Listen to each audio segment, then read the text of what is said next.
Ako opraviť škrabance na aute? Pred začatím odstráňte z povrchu hrdzu a vrstvu starej farby. Následne vyčistite a odmastite povrch okolo škrabanca. Prelepte časti, ktoré nebudete striekať, aby sa k nim nedostala farba. Nanieste základnú farbu v niekoľkých tenkých vrstvách. Nanieste tenkú vrstvu kontrolného laku. Následne povrch jemne prebrúste. Teraz miesto vyčistíte a odmastíte. Nájdite správnu farbu pre svoje auto.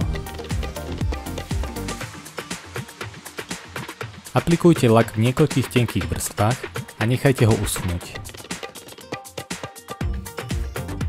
Následne nastriekajte na povrch 2 vrstvy čistého laku.